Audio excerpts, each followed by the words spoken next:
ہماری فیکٹری کے قریب ایک ناشتہ پوائنٹ ہے۔ اکثر وہاں ناشتہ کرنے جاتے ہیں۔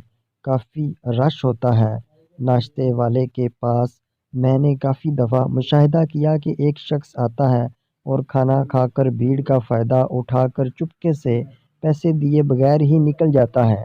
جان سا دے کر ایک دن جب وہ کھانا کھا رہا تھا تو میں نے چپکے سے ناشتہ پوائنٹ کے مالک کو بتا دیا کہ وہ والا بھائی ناشتہ کر کے بغیر بل دیے رش کا فائدہ اٹھا کر نکل جاتا ہے۔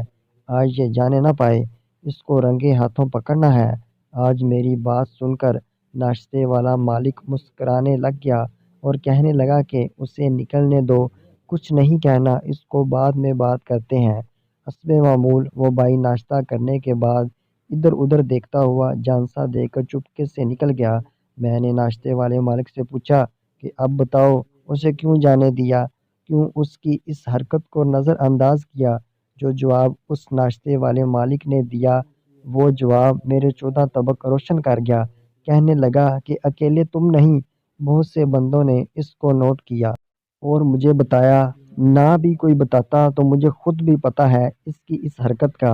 ہمیشہ سے کہنے لگا کہ یہ سامنے بیٹھا رہتا ہے اور جب دیکھتا ہے کہ میری دکان پر رش ہو گیا ہے تو چپکے سے آ کر کھانا کھا کر نکل جاتا ہے۔ میں ہمیشہ اس کو نظر انداز کر دیتا ہوں اور کبھی نہیں روکا، نہ پکڑا، نہ کبھی بے عزت کرنے کی کوشش کی، کیونکہ مجھے لگتا ہے کہ میری دکان پر رش ہی اسی بندے کی دعا سے لگتا ہے۔ یہ سامنے بیٹھ کر دعا کرتا ہوگا کہ یا اللہ اس دکان پر رش ہو تو میں اپنی کارروائی ڈال کر نکلوں، اور سچ میں رش ہو جاتا ہے۔ ہمیشہ جب یہ آتا ہے میں اس کے اور اللہ تعالیٰ کے درمیان اس دعا اور قبولیت کے معاملے میں ٹانگ اڑا کر اپنی بدبختی کو دعوت نہیں دینا چاہتا۔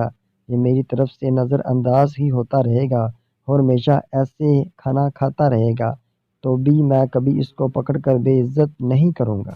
سبحان اللہ۔